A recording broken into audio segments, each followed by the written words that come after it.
네, 우리 인사합니다. 할렐루야 샬롬 하고 우리 여기 에스더 집사님 쪽부터 인사하죠. 할렐루야 샬롬 샬롬 샬롬 샬롬 샬롬 샬롬. 하나님 사랑합니다. 여러분 주 안에서 사랑합니다. 우리 잠깐 기도하죠.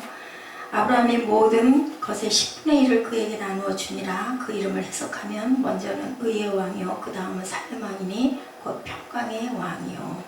하나님 감사합니다. 아버지 의와 샬롬의 평강이 저희들 하나님 말씀 듣는 저희 가슴에 가득 차서 주님 저희들 주님 교회 들어올 때 마음에 아팠던 것 마음에 어두웠던 모든 것들 다 비우고 밝은 마음과 기쁜 마음으로 아버지 자리를 뜰 수 있는 귀한 예배 시간 될 수 있도록 은총 나려 주시옵소서. 졸거나 자는 자 한 사람도 없도록 하여 주시고 특별히 정사무엘에 함께하여 주셔서 하나님의 은혜가 넘치며 아버지 의와 하나님 화평의 귀한 생명이 될 수 있도록 하나님께서 역사하시고 주장하여 주시옵소서. 또한 우리 이정현 자매의 아픈 팔 주님 예배 시간에 주님 온전한 자세 가질 수 있도록 주님 잘 지켜주셔서 아버지 예배가 은혜가 넘치는 시간 될 수 있도록 주장하여 주시옵소서. 악한 원수마귀 하나도 틈타지 않게 해주시고 아버지 온전하게 주님과 동행하는 하나가 되는 귀한 예배 시간 되도록 은총 나려 주시옵소서. 감사드리옵고 예수 그리스도의 이름으로 감사하며 기도드렸사옵나이다. 아멘. 예, 오늘 멜기세덱 우리가 전에도 잠깐 5장에서 저희들 잠깐 그 비치고 나갔던 그 부분, 오늘은 멜기세덱에 대한 얘기를 어떤 사람이었나, 왜 멜기세덱이 그리스도를 상징했나, 이 부분에 대해서 함께 은혜를 나눠보도록 합니다. 자주 나타나지도 않고 흔하게 나타나지도 않고 단 2번, 시편에 1번, 그리고 창세기에 1번 나오는 그 얘기가 오늘 히브리서를 통해서 잠깐 언급이 됩니다. 자, 그 사람 이름은 멜기세덱의 이 이름은 세덱이라는 이름, 멜기라는 이름은 과연 무슨 뜻인가? 구약에 2번 나오죠. 창세기 14장 14절에서 17절까지 포도주와 빵을 가지고 그를 환영하며 축복해주는 장면. 아브라함은 가진 전리품 중에 10의 하나를 아주 좋은 것으로 골라서, 근데 왜 축복을 했을까? 사무엘아, 눈을 아래를 내려다보지 말고 나를 쳐다봐. 눈을 맞춰. 자꾸 아래로 내려다보다 보면은 감고 싶어지니까 30분만 잘 참고 또 말씀도 자꾸 찾고 따라서 자꾸 읽고 그러다 보면 시간이 금방 가. 이게 무슨 일이었었어요? 왜 멜기세덱이 아브라함에게 그 축복을 해줬을까? 사무엘 지난번에 내가 얘기해서 알 텐데 누구를 구하러 어디 갔다 왔어요? 아브라함이 조카 롯이 잡혀갔어요. 네 왕들이 쳐들어와가지고 소돔과 고모라에 쳐들어와가지고 잡혀갔다는 소리를 듣고 아브라함이 자기의 그 종들을 다 데리고 300명이 넘는 인원을 끌고 가가지고, 근데 죽을 수밖에 없는 전쟁이고 질 수밖에 없는 전쟁이었는데 그 모습을 누가 보셨을까요? 하나님이 보시고 그렇게 조카를 사랑해서 아주 롯은 아브라함에게는 절대로 좋은 일을 한 번도 한 일이 없는 아주 힘들게 한 조카였는데도 불구하고 그렇게 죽을 길을 아주 마다않고 뛰어나간 아브라함을 살려주려고 전쟁에서 이기게 해요. 그러니까 이기니까 그 적국에 있는 전리품이 뭐냐면 아주 금은 보화, 그런 좋은 것들, 돈이 되는 것들을 그때 그 시절에는 전쟁에서 이기면 다 뺏어갖고 갈 수 있어요. 노비도 여자도 종도 다 데리고 올 수 있어. 내 마음이야. 다 그 사람들 점령했기 때문에 갖고 와서 가고 있는데 살렘에 있는 왕이 나와가지고 축복을 해주는 거예요. 그러니까 축복한 게 고마워가지고 자기가 가지고 있는 것 중에 좋은 것으로 10의 하나를 줬다는 그런 얘기. 여기서 뭐가 기원이 됐다? 11조의 시작이 여기에서 됐다라는 그런 얘기인데 그 안에 어떤 영적인 깊은 하나님의 뜻이 있는 줄이 함께 봅니다. 자, 5장 11절에 그죠? 우리 앞에 5장 11절에 히브리서 히 하면은 히브리서야. 사무엘아, 히 하면 눈이 아래로 내려가지 않도록 사무엘 눈 나를 맞추게. 히 하면은 뭐라고? 하고 나오면 히브리서를 얘기한다. 5장 11절 우리 함께 읽습니다. 멜기세덱에 관하여 우리가 할 말이 많으나 너희가 듣는 것이 둔하여 해석하기 어려우니라. 그냥 뭘로 안 하면 해석할 수 없다. 성경 말씀은 은혜 받지 않으면, 성령이 우리를 돕지 않으면 도대체 무슨 말을 하는 건지, 뭐 부모도 없고, 그죠? 아무것도 없는 그러한 사람이다. 왜냐하면 제사장이라는데, 제사장은 누구의? 아론의 지파여야 되는데 아니래. 부모도 없고 형제도 없고 아무것도 없는 그러한 사람이 제사장이라는 것을 누가 이해를 하겠느냐라는 얘기를 하는 거예요. 자, 오늘 본문에 직접 표현한 예수 그리스도라는 표현은 없어요. 그죠? 3절에 보면 3절에 보니까 하나님의 아들 뭐라고 얘기했어요? 3절에 아버지도 없고 어머니도 없고 족보도 없고 시작한 날도 없고 생명의 끝도 없는데 하나님의 아들과 닮아서 항상 제사장으로 있느니라. 이렇게 나타나 있죠. 하나님의 아들과 닮았다. 상징적으로 이렇게 얘기하고 있습니다. 신비한 존재예요. 그죠? 본인 1절에서 3절의 내용에 멜기세덱에 대해서 매우 다양한 설명을 하고 있는 것을 봅니다. 성경에 최초로 등장하는 곳 창세기 14장 18절이고 아브라함은 몇 명? 318명 집에서 훈련되고 길들인 용사들과 함께 어디로? 그돌라 오멜 연합군 진영에 쳐들어가서, 연합군이에요. 한 나라도 아니고 네 나라의 왕들이 출범을 해서 그만 누구를 소돔과 고모라 성을 쳐가지고 롯을 포로로 잡아간 그곳을 쫓아간 거죠. 그래서 롯과 그의 식구들과 재물을 되찾아와요. 전쟁에서 이후 돌아오는 아브라함 일행을 환영하고 영접한 곳이 바로 샤웨 골짜기에 진을 치고 살던 소돔 왕이었다라고 나타나 있어요. 살렘 왕인 멜기세덱, 그는 떡과 포도주를 가지고 나와서 아브라함을 영접하며 아브라함에게 축복했어요. 자, 떡과 포도주를 갖고 나온 사건이라고 하니까 사무엘 뭐가 떠올라? 그 기적. 떡과 포도주 무슨 사건일 것 같아? 우리 떡과 포도주 하면 언제야? 성찬을 했다라는 것은 새로운 어떤 몸과 마음을 새롭게 주는 축복을 뭐 하니까 이긴 그런 그 왕에게, 아브라함에게 해줬어요. 그 축복이 천지의 주제이시며 지극히 높으신 하나님이여 아브라함에게 복을 주옵소서. 너의 대적을 너의 손에 붙이신 지극히 높으신 하나님을 찬송할지로다 라고 이렇게 살렘 왕이 얘기합니다. 아브라함이 그 축복의 말과 하나님의 경배의 말을 듣고는 감사해서 10분의 1 가지고 있는 것을 좋은 것으로 취해서 줬다라고 나타나 있어요. 자, 여호와는 시편 110편 4절에 한 번 더 언급되어 있는데요. 야훼는 맹세하고 변하지 아니하시리라 이르시기를 너는 멜기세덱의 서열을 따라 영원한 제사장이라 하셨도다. 시편에 또 한 번 이렇게 언급이 되어 있습니다. 히브리서 기자는 멜기세덱에 관하여는 할 말이 많지만 뭐라고요? 진리가 깊고 오모여서 사람들이 해석하기에 어렵다라고 그 말씀을 우리 본문 그 히브리서 5장 11절에 말씀하죠. 거듭나지 못하고 성숙하지 못한 사람은 납득할 수가 없다. 성경 말씀이 마찬가지죠. 거듭나지 못한 사람이 성경 말씀 들으면 뭐해요? 졸려워서 자꾸 자요. 꾸벅꾸벅 졸아요. 껐덕껐덕 졸아요. 껐덕껐덕 졸 때 우리가 자세를 중요하게 가져야 되는데 자꾸 땅을 쳐다보고 고개를 꺾고 있으면 이 시간에 더구나 밤 시간에 잠 안 들 사람이 없죠. 낮에 대예배도 마찬가지입니다. 중요한 거는 우리가 기본적인 자세를 잘 가져야 된다. 우리 전쟁에 나갈 때 어떻게 하고 나가요? 이정현 자매? 전쟁에 나갈 때 무장하고 나가잖아. 그지? 뭐 필요한 갑옷, 투구, 그죠? 옛날에는, 지금은 뭐 갑옷, 투구를 입지는 않지만 어쨌든 총도 장전하고 나가고 아주 탁 정확하게 단정하게 차리고 나가는 것처럼 예배에 나올 때도 무슨 차림을 뭘로 우리가 무장을 해야 될까요? 전신갑주로. 그죠? 뭐가 사단마귀가 틈탈 수 있으니까 그 중에 하나가 잔마귀. 그죠? 근데 그게 이상해요. 우리가 하품을 하면 뭐 된다고 그래요? 전염돼, 하품하면. 그런 것처럼 나쁜 거는 빨리빨리 물이 들어요. 왜냐하면 편하고 쉽고, 그죠? 좋기 때문에. 그리고 훈련을 하는 건 아무래도 힘들고 어려우니까 싫죠. 게다가 또 몸이 조금 피곤하고 하면은 무슨 소리인지 귀에 들어오지도 않고, 딴 생각 자꾸 나고, 휴대폰 자꾸 쳐다보고 싶고, 그러다 보면 그냥 전혀 집중할 수도 없고 귀에 들어올 수가 없기 때문에 우리는 모든 요인들을 일단은 제하고 무장을 하고 들어갈 필요가 있다는 거죠. 예수 그리스도에 대한 사역과 성격을 이해하는 결정적인 부분이 바로 이 부분인데요. 구약에 나타난 멜키세덱은 예수 그리스도의 그림자라고 표현하고 있습니다. 그는 히브리서 7장 2절에 멜키세덱에 대하여 자세하게 언급하고 있죠. 2절에 뭐라고 얘기하고 있어요? 아브라함이 모든 것의 10분의 1을 그에게 나누어 주니라. 그 이름을 해석하면 먼저는 무슨 왕? 의의 왕. 그 다음은 살렘 왕인데 곧 평강의 왕이라. 누가? 예수 그리스도가.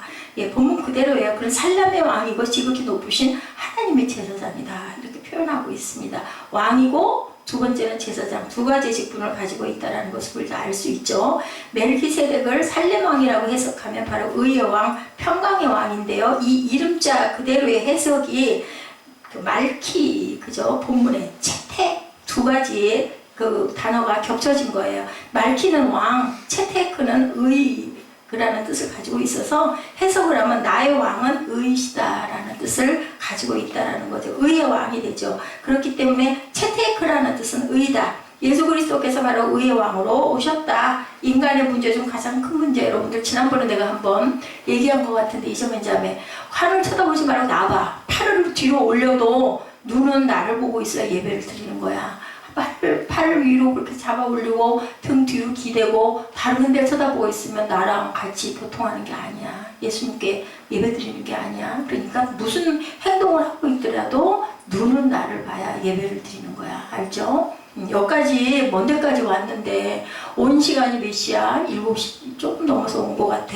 그러니까 몇 시간을 기다려가지고 이정현 자매 같은 예배 드리는 사람은 없어. 누가 그 먼 거리를 1시간을 버스를 타고 와서 그 시간에 또 뭐 놀다 왔나? 직장에서 하필이면 수요일, 금요일, 주일, 뭐 주일날은 쉬지만 근데 정말 생각해보면 그렇게 한결같이 예배드리러 오는 사람 드물어요. 정말 은혜 받지 않으면. 그럼 은혜 받아서 왔으면 몸이 좀 불편해도 얼마나 귀하게 몇 시간을 뺏어 왔는데 그럼 예배를 바로 드리고 가야지 소리가 안 나. 그지? 그러니까 목사님하고 자꾸 사랑을 하는 거야. 누가 계시니까? 예수님이 계시니까. 뭐 이한나 목사가 이뻐서 그런 게 아니라 이한나 목사가 예수님의 그 말씀, 성경 말씀을 잘 풀어서 은혜를 전하니까 그것을 자꾸 눈으로 받아들이고 하품이 날 때는 얼른 손으로 입을 가리고, 그지? 그렇게 할 줄 알아야 성숙한 신앙인이 되고, 성숙한 신앙인이 되면 은혜를 많이 받고, 은혜를 많이 받으면 내가 변화가 되고 약한 것이 강하게 되고, 그러면 내가 원하고 바라는 것들로 한 발 한 발 다가간다. 아무것도 준비하지 않은 채 내가 그 하나님의 복을 받을 수는 없다. 아멘? 알죠? 무슨 얘기인지? 자, 7장 2절에 그렇게 얘기하고 있죠. 멜기세덱이라는 뜻은 알았죠? 인간의 문제 중에 가장 큰 문제, 지난번에 내가 한번 질문한 것 같은데 이정현 자매한테 그 얘기하다가 딴 얘기를 했어. 인간의 문제 중 가장 큰 문제, 해결해야 될 문제가 뭐라고? 그래, 죄야, 죄. 그래서 그거 사함 받은 게 뭐야? 우리가 뭐 피리의 보혈로 사함 받아서 우리가 새로운 생명으로 태어난 사건, 그지? 그게 바로 기독교야. 그게 아니면은 뭐 기독교가 무슨 소용이 있겠어. 그래서 중요한 게 뭐다? 십자가가 가장 중요하다. 그리고 부활이 없으면 기독교는 아무 소용이 없다. 그리고 기독교는 뭐다? 그 사람을 살리는 생명의 종교다라는 얘기를 하죠. 아무도 누구도 생명을 살리는 종교는 없다라는 거죠. 무기의 문제도 아니고요, 전쟁의 문제도 아니고, 현실의 문제도 아니고, 인간의 문제도 아니고, 가장 중요한 문제는 죄의 문제다. 우리에게 가장 중차대한 문제. 그게 해결되지 않으면은 하늘나라가 우리에게 임할 수가 없기 때문이다. 이 죄 문제가 끊임없이 누구를 괴롭혀요? 우리 모두를, 저와 여러분을 괴롭힌다. 구약에서는요, 죄를 문둥병에 비교해서요, 그런 얘기 있어요. 그 문둥병은 천역이다라는 얘기가 있어요. 하나님이 준 벌이다. 문둥병은 불치의 병이었고, 지금은 물론 좋은 약들이 많지만 그 시절에 문둥병 걸리면 그냥 딱 죽는 거예요. 나중에 다 썩어가지고 모든 기관들이 다 떨어져 나가잖아요. 손가락도 떨어져 나가고, 그죠? 코도 떨어져 나가고, 발가락도 떨어져 나가고. 그러니 그렇게 해서 온 살이 다 떨어져 나가고 나면 사람이 살아있을 수가 없는 상태가 돼서 죽는 거예요. 모든 기관들이 그렇게. 자, 인간은 무기를 만들죠. 무기 문제보다도 더 해결해야 될 문제 뭐라고요? 인간의 죄의 문제. 에레미야서예요. 만물보다 더 심히 부패한 것이 인간의 마음이다 라고 얘기해요. 예, 그리고 칼빈은 인간의 마음은 악의 제조 공장이다 라고 이렇게 얘기를 했다고 그래. 맞아요. 우리들은 뭔가 조금 마음에 맞득지 않은 것 딱 느끼고 보고 나면은 그냥 딱 기분이 상해지죠. 그러면 온갖 생각이 다 들면서 결국은 내 손에 있는 건데 다 알면서도 그렇게 돼요. 얼굴도 막, 그죠? 좋은 모습이 되지 못하고 말투도 부드럽지가 못하고 결국은 그게 누구에게 마이너스인데 나에게 뭘 마이너스인데 어떤 상황을 통해서 딱 뭐가 사단이 흔들고 들어오는 거죠. 자, 인간의 마음속에서 악령처럼 피어오르는 죄 문제를 해결할 수 있는 것. 죄의 삭은 뭐라고요? 사망이라고 얘기해. 사망. 사망이 뭐 죽는 거잖아요. 예, 우리가 죄를 짓고 나면 그 삭은 네가 사망으로 받을 거야. 그래서 꼭 어떤 상황으로든지 그 삭은 우리가 받는다라는 거죠. 사람들은 사망의 그림자는 안에 드리워져 있다. 사망이라 불리는 병이나 절망이나 그리고 불안이나 괴로움들의 이 죄덩어리는 항상 우리 안에 항상 드리워져서 아주 호시탐탐하고 노리고 있어요. 그것들이 내가 어떻게 해야 나갈 수 있을까 하고 안에서 그 사망의 보따리 안에서 그 죄가 다 또아리를 틀고 있다가 계기만 되면 불쑥불쑥 튀어나오는 그런 죄 어디 있다고요? 우리 안에 있다는 거, 어디 밖에 있는 게 아니라. 그래서 사도 바울이 얘기하죠. 더럽고 추한 것은 안에 있는 게 아니라 어디서 그 안에서 밖으로 나가는 것이 바깥에 있는 게 아니다 라는 얘기가 있죠. 우리 가장 더러운 거 어디서 나와요? 우리 몸에서 나오잖아요. 그죠? 먹기는 열심히 먹는데 먹을 때는 맛있게 음식해서 먹는데 결국은 나오는 건 아주 다 싫어하잖아요. 내 몸에서 나온 건데도 말만 해도 싫다고 그러죠. 발만 떨어진다는 얘기를 합니다. 이런 것처럼 우리 안에 바로 조금만 이렇게 그죠? 우리 살을 째면 그 속에 딱 들어가 앉아 있는 게 우리가 제일 싫어하고 더러워하는 것이 안에 누구나 다 있다라는 거죠. 저는 이 연탄 생각을 해봤어요. 새카만 연탄. 성엘 알아요? 연탄이 뭔지? 구멍이 뽕뽕 뚫려 있는 까만 식구공탄. 저 어렸을 때는요. 무슨 어려서만도 아니에요. 한 30대에도 그저 연탄 보일러가 있어가지고 하루에 거의 21장 정도씩 제 기억에 21장의 연탄을 갈았던 적이 있어요. 하루에 3번 갈아야 돼. 구멍이 3개야. 3개인데 몇 장씩? 3장씩 들어가 있어. 그걸 갈면 하루에 3번을 갈면 21장이 되더라고요. 그걸 갈아야 돼. 그러면 그걸로 온 집이 방 하나가 아니라 집에 2층 집인 경우에 막 뜨끈뜨끈하게 뜨거워. 지금 전기 보일러 쓰고 가스 보일러 쓰듯이 그때는 연탄 값이 제일 그나마 쌌으니까. 그래서 수천 장씩 부잣집들은 막 연탄 이렇게 쟁여놓는 광이 있었어. 그래서 그 연탄을 항상 20, 30장씩 갖다 놨다가 때때로 갈아야 되고 연탄이 꺼지면 이제 냉방이 되는 거지. 그러니까 그걸 꼭 시간 맞춰 갈아야 돼. 근데 그 새카만 연탄을 만약에 우리가 연탄을 좀 씻어야지. 그리고 물로 씻으면 뭐가 될까? 응? 계속 시커멓게 나와서 맨날 중에는 어떻게 돼? 연탄이 하나도 없어지지만 온 사방은 더 시커멓게 번져 물이 드는데 연탄을 깨끗하게 이게 뭐라 그래야 되나? 정결하게 만드는 방법 뭘까? 사메라. 연탄을 불에다 탁 태워서 다 타고 나면 그다음 뭐가 돼? 하얗게 죄가 남아. 그래서 그 생각을 해보니까 야 성령이 불꽃이다. 성령으로 태우면 검은 연탄도 이렇게 하얗게 되는구나. 우리 마음밭도 이 검었던 거, 더러웠던 거를 이렇게 성령의 불로 태워야 되겠다. 네, 그래서 15공탄 생각이 나가지고 굉장히 완전 무섭던 생각이 나요. 아무리 까만 거를 먹물을 가지고 씻는다고 계속 먹물 갖다 들어 부어서 씻어도 시커먼 먹물은 계속 나온다. 왜냐면 먹 색깔은 까마니까. 근데 그게 딱 연탄. 연탄을 태우고 나면 하얗게 죄가 되니까 결국은 우리의 속에 있는 더러운 것들을 뭘로? 성령의 불로 태워야 되겠다.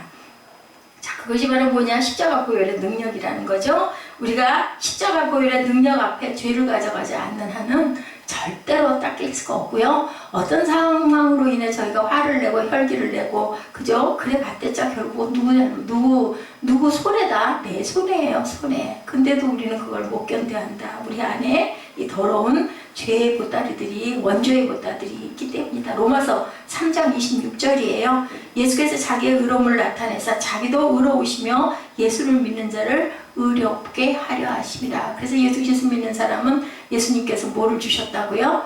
그 의롭다 칭함을 주셨다. 그래서 우리는 의인이다. 진짜 의인은 아닌데 의로운 자는 세상에 아무도 없는데 예수께서 자기 의로움으로. 예수님은 죄가 있어요, 없어요? 사무엘? 진짜 없어요. 그죠? 없기 때문에 죄를 다스릴 수도 있었던 거예요. 죄가 있는 사람은 죄를 사해 줄 수 있는 자격이 없어요. 그래서 옛날 구약의 제사장들도 자비죄를 먼저 씻고 그리고 누구의 그 죄를 사하여 주옵소서 하고 들어가서 그죠? 기도하고 빌었다 그러죠. 의로우신 분은 오직 누구다? 예수 그리스도시고 의인은 본질적으로 누구의 속성? 하나님의 속성이다. 그래서 내가 거룩하니 너희도 거룩하라 라고 이 말씀을 하셨죠. 예, 로마서 3장 23절에도 나타나 있어요. 예, 모든 사람이 죄를 범하였음에 하나님의 영광에 이르지 못한다 라고 얘기를 해요. 하나님의 영광이란 하나님의 의와 하나님의 거룩을 의미한다. 그래서 하나님이 내가 거룩하니 너도 거룩하라. 베드로전서에서도 베드로 사도가 내가 거룩하니 너희도 거룩하라 라고 말씀하고 있는 거예요. 하나님의 의이기 때문에 의로우신 예수께서는 인간의 죄를 위해서 무엇을 하셨나? 뭐 했어요? 예수님이 우리의 그 죄를 사하여 주시려고 친히 십자가에 못 박혀 돌아가시고 끝났으면 그건 그냥 그걸로 땡인데 뭐 하셨어요? 부활하셨기 때문에 그래서 우리도 부활의 생명을 누릴 수 있다. 뭐만 하기만 하면 믿기만 하면 예수를 믿기만 하면 입술로 시인하기만 하면 그죠? 그것도 못하면 어떡해 그지? 그것도 못하면 뭐 어쩔 수 없지. 입술로 시인하는 것도 나 귀찮아서 안 할래 그러면 결국은 뭐라고 할까? 죄의 삭은 사망일 수밖에 없다. 아멘. 사망일 수밖에 없어요. 그래서 의롭다 칭함을 받도록 해주셨는데 이것을 가르쳐 우리는 예수를 무슨 왕이라고 그래서 의의 왕, 무슨 왕, 또 평강의 왕이라고 했는데 여기서 지금 히브리서 7장에 나타나 있는 누구? 샬롬 왕이 그 살렘 왕이 바로 의의 왕 평강의 왕이라는 뜻을 갖고 있는 멜키세덱이다 라고 나타나 있죠. 로마서 5장 8절이에요. 여기서도 또한 얘기하고 있죠. 우리가 아직 죄인 되었을 때 그리스도께서 우리를 위하여 십자가에 죽으심으로 하나님께서 사무엘아 우리에 대한 자기의 사랑을 확증하셨다.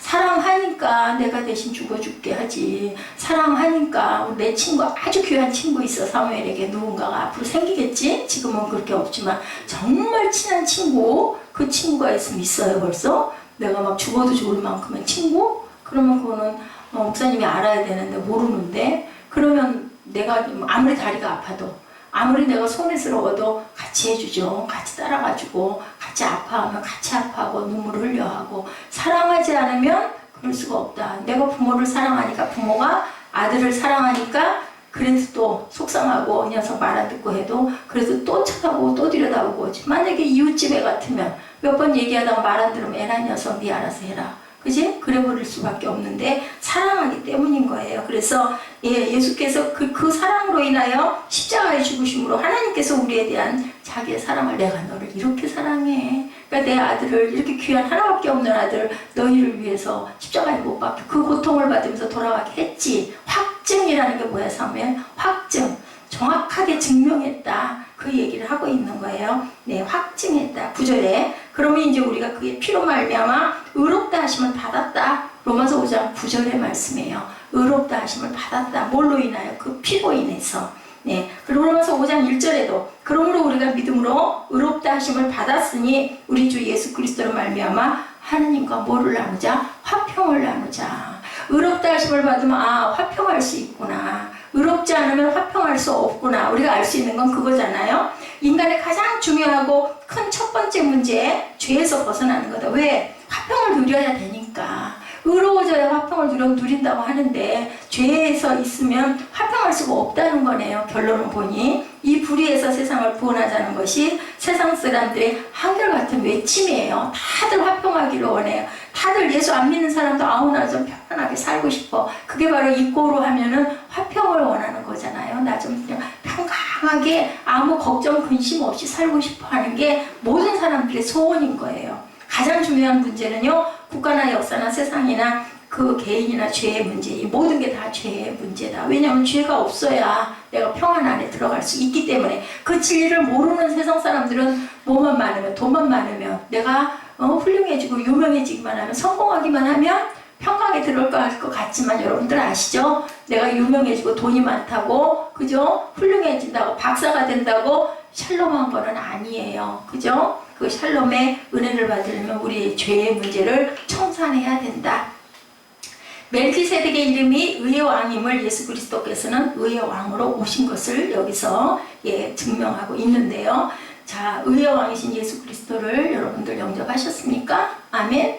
아멘. 그죠? 의의 왕, 평강의 왕을 영접했으면 우리 마음에도 우리 죄를 씻어 주시옵소서. 나 죄 회개합니다 하고 예수님을 영접했으면 우리 안에도 뭐가 있겠다? 의와 평강이 있을 것이다. 아멘. 그렇다면 의도 누리고 평강도 누려야 할 건데 우리는 실제 꼭 그렇게 하고 있을까? 한번 돌아봐야 되는 거야. 그러면 내가 평화롭지가 못하다, 평강하지가 못하다, 의롭지가 못하다, 자꾸 마음에서 죄가 일어나고 자꾸 내 마음이 막 부글부글 끓는다. 그러면 뭐야? 우리 안에 죄가 뭐를 하고 있는 거다? 막 발동을 걸고 있는 거다. 그래서 내가 평강하지 못하다라고 깨달아 알아야 된다라는 거죠. 자, 살레망이라는 뜻을 우리가 지금 다 풀어서 봤어요. 그죠? 모든 것들이 죄의 문제라는 거죠. 자, 죄의 문제를 누가 변화시켜 주신다고요? 의의 왕이신 예수 그리스도께서 우리의 죄의 문제를 해결해 주신다 아니면 주셨다.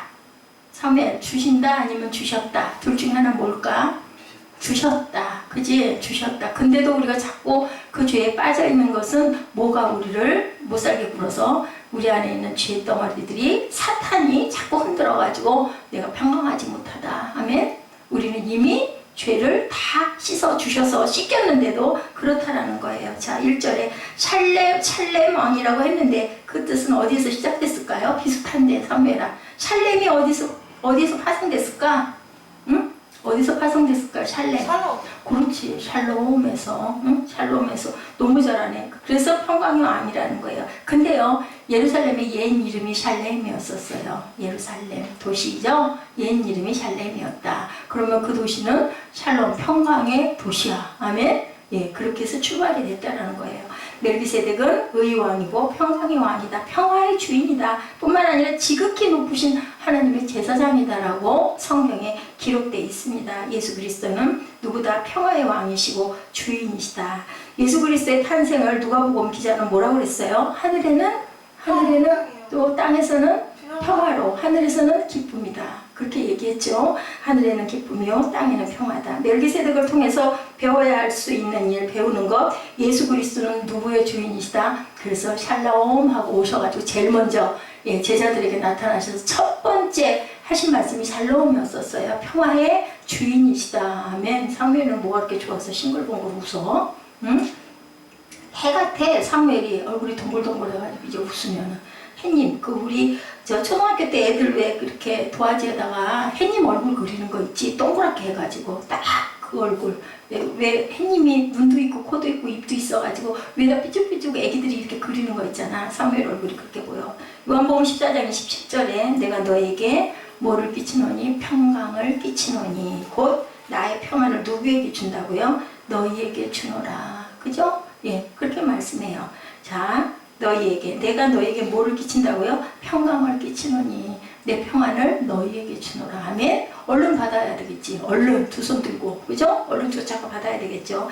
예수 믿으면, 그래서 은혜 받으면 다들 뭐라 그래요? 왠지 그 예지 얘기가 지금도 귀전에 이 말씀 정리하면서 선하더라고요. 교회 오면 왠지 모르게 너무 좋다고. 그게 은혜 받았기 때문에 교회 오면 뭔가 푸근하고 뭔가 마음이 위로가 되고 뭔가 그냥 있고 싶고 가고 싶고, 그죠? 그런 것이 교회가 됐을 때 그 사람은 주님이 그 안에 그 딸 안에 계시는구나. 그래서 교회만 가면 그렇게 좋아지는구나. 아멘. 아멘. 사무엘 왜 웃어? 뭐 때문에 이렇게 웃어? 무슨 생각하고 그렇게 웃어? 자, 그래서 예수 믿으면 우리 마음이 뭔지 모르게 환경은 그대로 있는데 뭐 특별히 뭐 달라진 것도 없는데 교회만 오면 너무너무 마음이 편안해진다. 그리고 기뻐진다. 자, 샬렘의 왕, 평화의 왕 바로 누구? 예수님. 예수께서 십자가에 못 박혀 죽으시고 누구에게 나타나셔서 제자들에게 나타나셔서 평안할지어다 하고 샬롬의 복을 빌어주셨어요. 시편 85편 10절에 긍휼과 진리가 만나고 의와 화평은 서로 뭐한다? 입맞춘다. 의와 화평은 뭐나? 짝꿍이네. 그치? 입맞춘대. 둘이 짝이야.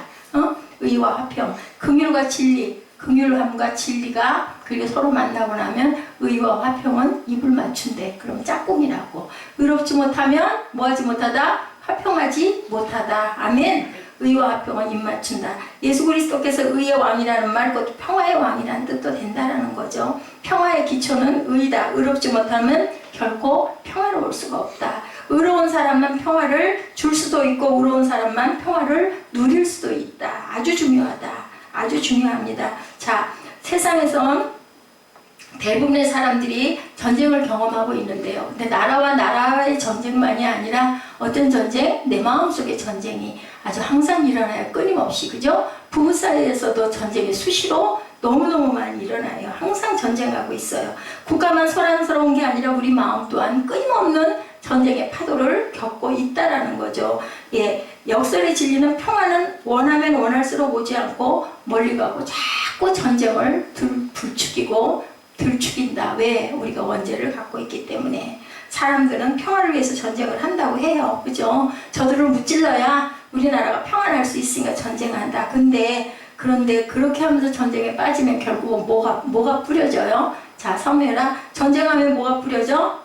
피가 뿌려지지. 그러면 사람이 죽어도 조금 더 아니야. 요즘에는 옛날처럼 막 총 칼 가지고 쫓아가서 칼 가지고 싸울 때 같이 한 사람 그 아주 훌륭한 장군들이 몇십 명을 죽이고 막 이런 게 몇백 명을 죽이는 게 아니야. 요즘에는. 그지? 하나 탁 떨어뜨리면 그냥 도시 하나가 막 파괴돼 버리고. 그지? 이제는 막 원자폭탄 떨어뜨리면 나라 하나가 완전히 송두리째 어느 순간 눈 깜짝할 사이에 우리는 완전히 아무것도 아닌 존재도 없는, 형체도 없는 모습이 돼버린다. 생각하면 무섭지 않아? 어느 순간일지도 알 수도 없고 준비도 못하고 뭐를 하든 상황일 수도 없는 그 순간에. 그러니까 주님이 말씀하시지, 응? 그 시와 때는 아무도 알지 못하고 하나는 뭐하고 있다가 하나는 누워서 잠자고 있다가 하나는 김 메고 있다가 그러다가 그냥 하나는 들려 올라가기도 하고 그냥 그 자리에서 죽어버리기도 하고. 아멘? 그러면 우리 구원받은 영혼들은 그렇게 해서 전쟁이 일어나가지고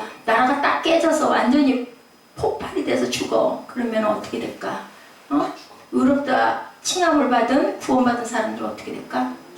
몸은 죽지 당연히 다 같이. 그치만 우리 영혼은 살아서 올라가니까 하나는 뭐하고 하나는 땅에서 죽고 하나는 들려 올라가는 역사가 일어난다. 하나님 말씀이 그렇게 말씀하고 있죠. 무서운 얘기예요. 예, 요즘은 온 세계가 전쟁의 아수라장 속에 빠져 있다고 그래요. 우리가 정확하게 몰라서 그렇죠. 중동, 레바논, 그죠? 아시아, 미국, 아메리카, 아프리카 모두 다. 그래서 예, 그 전에 제가 한번 들은 기억이 나요. 어디도 이제는 우리가 마음 편하게 가서 편안하게 여기는 내가 안전하지. 옛날에는 미국이 안전하다고 그래서 무슨 일이 나고 좀 나라가 조금 시끌시끌하고 위험스러우면 돈 있는 사람들은 비행기 타고 좀 안전한 나라로 자기 딱 필요한 것들을 가지고 가서 거기 좀 내가 몇 달 있다 오면 되지 이랬는데 이제는 그럴 수 있는 나라가 어느 곳에도 없다고 그래요. 이 전쟁이 이렇게 무서운 거라는 거죠. 불의한 나라에는 평화가 없고 불의한 남편 밑에는 평화로운 아내가 없고. 그죠? 우리 함께 막 싸우고 다퉜는데 상대방이 편안할 수 없죠. 남편하고 아내가 싸웠어. 누가 잘했든 잘못했든. 그러고 나면 마음들이 어때? 불편하잖아요. 그리고 분위기가 그죠? 굉장히 긴장감이 흐르고 안 좋아. 서먹서먹 같이 있고 싶지 않아. 그죠? 그런데 잊어버리고 싶어서 뭐해요? 대개는 자요. 그지? 자고 그냥 시간 좀 흘려버리고 남이 잊어버리니까. 그러고 나서 한 사람이 나가거나. 그러니까 평안한 상태가 될 수가 없는 거죠. 불의한 부부 밑에 평화로운 또한 자녀가 있을 수가 없어요. 평화를 위해서 의의 왕을 우리 마음 안에 먼저 모셔드려야 된다. 그래서 우리 사무엘이 혹시 그러나 하는 생각을 했어요. 예, 부부가 평화롭고 화합을 해야 자녀도 평화롭고 말도 잘 듣고 그럴 건데 그렇지가 못하다 보니까 이렇게 자꾸 반발을 하고 이상한 일들이 생겨나나 그런 생각을 했습니다. 십자가 내재로 고백하고 우리의 죄와 허물을 씻기 전에는 평화가 없다. 의롭다함을 받지 못하기 때문에 진정한 평화가 없다. 이만하면 내가 정말 잘 사는 것 같아. 좋아. 근데 그게 순간이고 만다라는 것을 얘기하죠. 하나님이 주신 그 기쁨과 평화는 뭐만 돈으로도 뭘로도 지위로도 명예로도 회복될 수가 없다. 의의 왕, 평화의 왕, 참된 평화의 기초는 참된 의에서 시작된다는 것을 계속 얘기하고 있죠. 로마서 5장 1절을 통해서 진정한 평화는 하나님과 더불어서 평화를 누리자. 빌리 그레함 목사님의 항상 설교의 포인트가 이거였다고 합니다. 예, 하나님의 의를 통해서 평화를 누리자라는 얘기였다고 그래요. 하나님의 평화를 누리시고 그리고 남편과 아내와 또한 자녀를 그렇게 해서 서로 사랑하는, 평안해야 사랑하지 하잖아요. 내가 정말 막 싸움 속에 들어가 있고 막 정말 죽을 것 같은 고통 속에 있는데 사랑하기가 좋겠어요? 안 그러겠죠? 그것도 배우자로 인해서 자꾸 불화하면은 정말 평안할 수가 없고, 그러면 그 사람을 사랑할 수가 없죠. 자녀도 그걸로 인해서 영향을 받는 건 당연하죠. 하나님의 평화가 모든 평화의 기초라고 성경은 오늘 말씀하고 계세요. 멜기세덱을 통해서 우리가 발견할 메시지는 축복했다라는 것. 누가? 멜기세덱이 누구에게? 아브라함에게. 뭐하고 왔기 때문에? 자기하고 직접적인 이해타산이 없는, 어떻게 보면 모른 채 해도 괜찮은 조카를 가면 분명히 죽을 것 같은 왕이 넷이나 있는 그러한 그 나라에 쫓아 들어가가지고, 연합을 하고 있는 곳에 쫓아 들어가가지고, 아무리 자기가 잘 훈련을 시켰어도 318명 데리고 가가지고 그 싸움에서 절대로 이길 수 없는 건데, 하나님의 이름으로 내가 달려가느니 누구처럼, 다윗처럼 그랬기 때문에 이기게 해주고, 그러고 나서 살레명이 나와서 그걸 보고는 축복을 하죠. 그리고 하나님을 찬양하라는 얘기를 하니까 그게 너무 고마워서, 또한 내가 가지고 있는 것에 좋은 것을 드리는 것, 이게 바로 11조라고 한다면, 우리가 11조를 드리는 것은 율법으로 드리는 게 아니라 하나님의 사랑으로, 내가 하나님의 자녀입니다 라는 그런 마음으로 하나님께 드린다. 뭐 하니까? 하나님이 우리에게 복을 주시기 때문에. 또 내가 드리면 하나님은 또 이뻐서 다른 것들을 책임져 주시고 지켜주신다. 아멘. 그래서 11조가 이렇게 중요하다. 그럼 뭐야? 말라기 3장 10절에 뭐 들어가도 복을 받고 나가도 복을 받고 나를 시험해봐라. 그럼 뭐야? 그 율법 아니야. 근데 오죽이나 인간들이 그걸 잘 행하지 않으면 오죽하면 성경에 그 구절이 들어가 있을까? 누구도 하나님을 시험하지 말라고 그랬는데 말라기 3장 10절에는 한번 시험하여 보라 하고 나와 있거든요. 네가 11조를 나에게 드리고 네가 복을 받지 않나? 시험하여 보라. 오죽이나 인간이 완악하면 이렇게 했을까라는 것을 우리가 생각해 봐야 된다.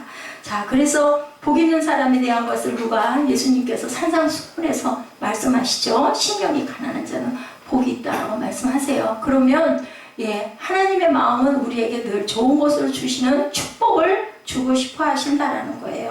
마음이 가난한 자, 긍휼히 여기는 자, 화평케 하는 자, 복이 있다. 무슨 복? 사무엘하 8복. 축복해 주시는 거 나오죠. 마태복음에 보면 이렇게 하나님은 늘 우리를 축복해 주시기를 원한다. 네 번째로는 멜기세덱의 기원을 통해서 예수 그리스도의 기원을 우리가 한번 찾아봅니다. 자, 멜기세덱은 신적 존재로 기록되어 있죠. 우리 본문에도 나와 있죠. 네, 하나님의 아들이다라고 이렇게 나와 있어요. 자, 3절에 보니 어떤 사람이라고요? 아버지도 없고 어머니도 없고 족보도 없고 시작한 날도 없고 생명의 끝도 없고 하나님의 아들과 닮아서 항상 제사장으로 있느니라. 제사장 중에서도 무슨 제사장이에요? 대제사장이에요. 그죠? 대제사장.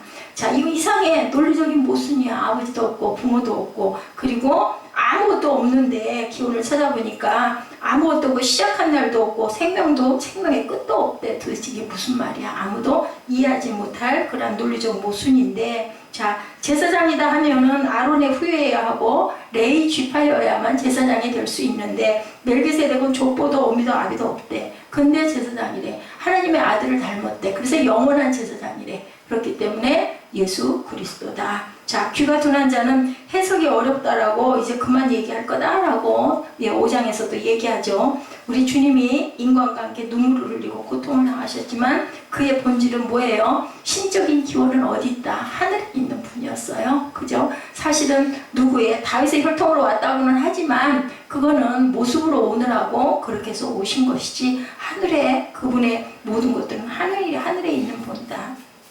우리가 믿는 예수님은 골로새서 1장에 고백되어져 있어요. 자, 골로새서 1장 우리 한번 찾아봅니다. 모든 제사장은 아론의 후예여야 한다고 했는데 모든 인간적 관계를 초월한 존재로 기록되어 있다. 1장 15절부터 우리 18절까지 함께 그 증거를 한번 찾아봅니다. 골로새서 1장 15절에서 18절입니다.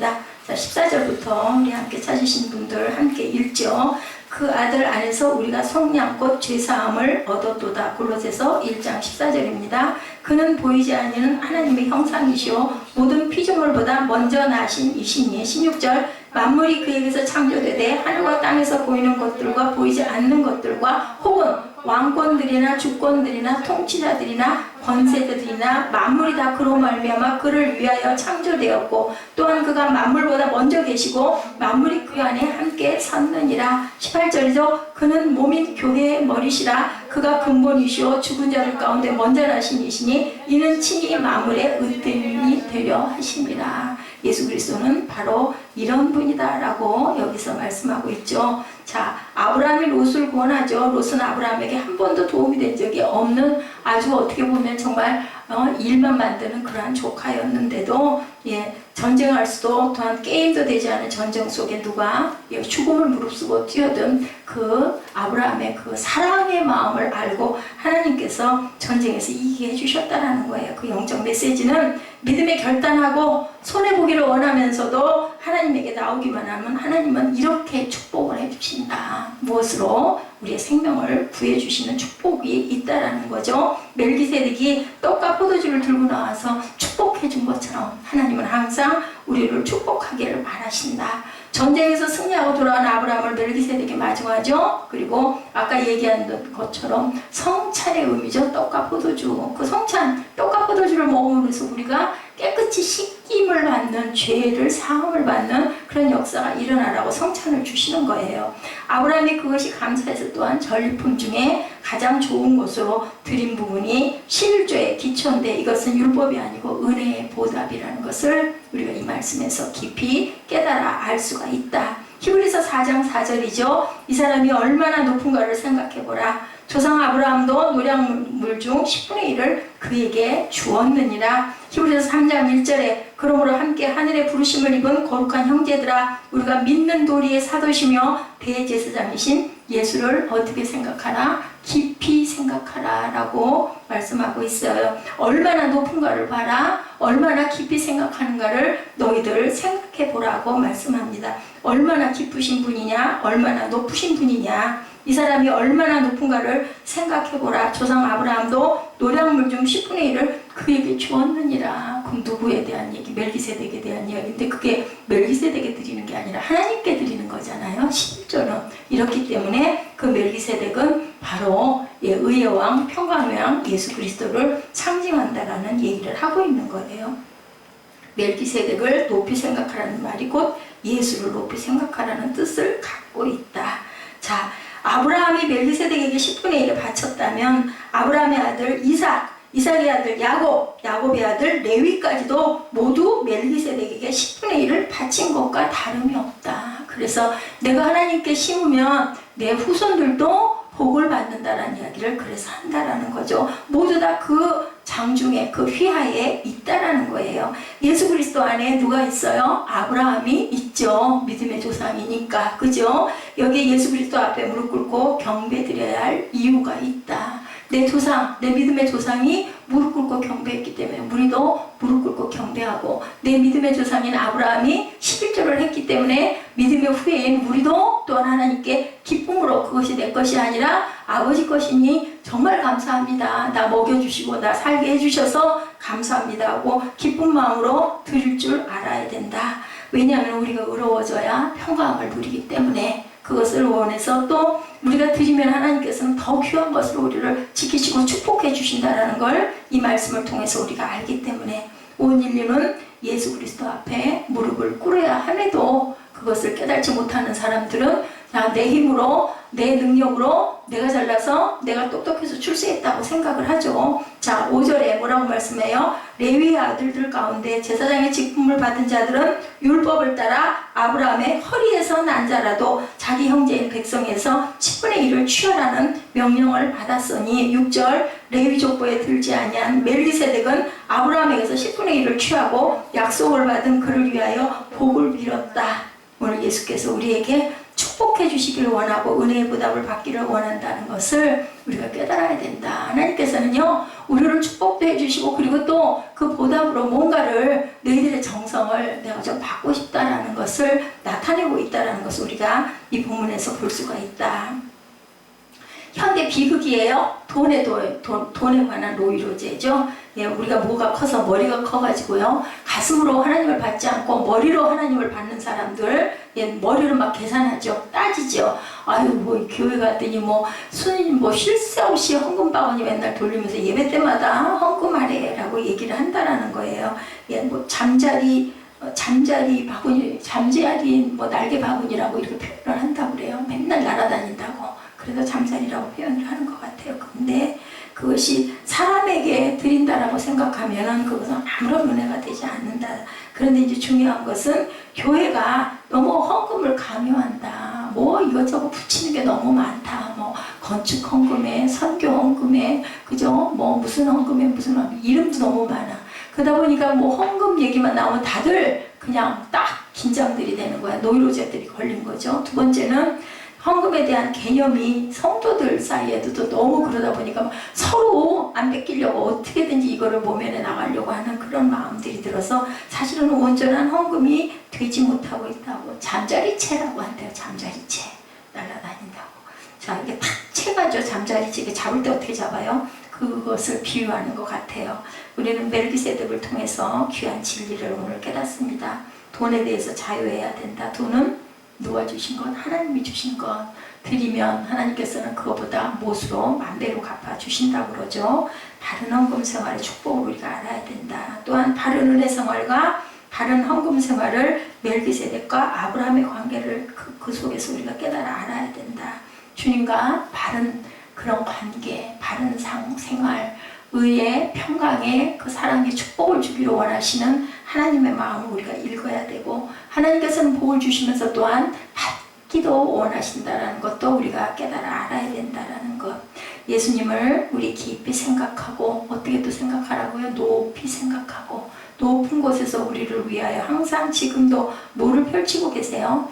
품을, 가슴을 큰 손을 펼치고 계시고 우리를 보호하시고 싸매시는 그 하나님께서 멜기세덱의 반차를 쫓아 영원한 대제사장이 되신 예수님을 우리가 항상 바라보고 그 예수님의 뒤를 따르는 축복과 평강의 복을 받은 저와 여러분 되시기를 주님의 이름으로 축복합니다. 그리하여 뭐를 누리는, 마지막까지 영생의 복을 누리는 그러한 저와 여러분 되시기를 주님의 이름으로 축복합니다.